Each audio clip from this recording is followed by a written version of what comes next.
Yeah, hi, it's Ben from Hollywood, the astrologer. And again, people are emailing me about the Jupiter Uranus conjunction, and it can be a little confusing because the first time it occurs in Pisces and over a constellation referred to as false love.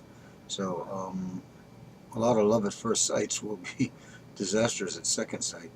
Where the conjunction really takes strength is when it goes into Aries. The planet Jupiter, which rules the ninth house, that has to do with foreign countries, higher learning, religion, which is a business, publishing, traveling, a lot of the Sagittarian things that have to do with silently helping people, like Sagittarians are always silently helping animals. But that conjunction, which augurs Jupiter, higher intuition, conjunction with Uranus, again, higher intuition, toward focusing the path in the future in front of yourself and highlighting the opportunities. It will do that, but it's in opposition to an exalted Saturn, which means it's no free lunch. Saturn has to do with hard work, gravity, the way things are, the bones in your body. Um, so Saturn's entered into the equation, but it's exalted in the sign of Libra. So justice will prevail. There could be some really good upsets on the Supreme Court, sudden ones. Now, all of that is going to be square once more by Pluto, which has just changed signs, about a 15, 16-year transit out of Sagittarius, which had to do with tearing down religion. Now people look around and go, God, did I believe that? And has to do with Capricorn now, which is the actual structure of our world, our government.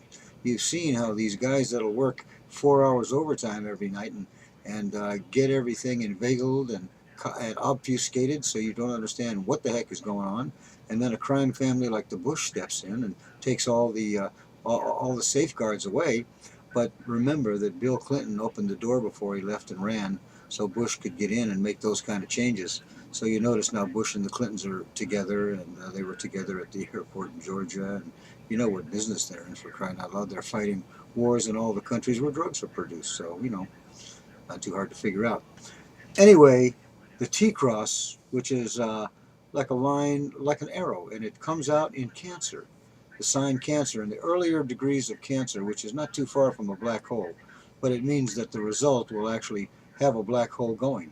So take all this into consideration, and at Christmas time, Mars will be in the exalted sign of Capricorn, the super warrior, in a conjunction with Pluto in Capricorn. Pluto is the warrior that climbs up through the sewer and shoots you while you're standing on the street.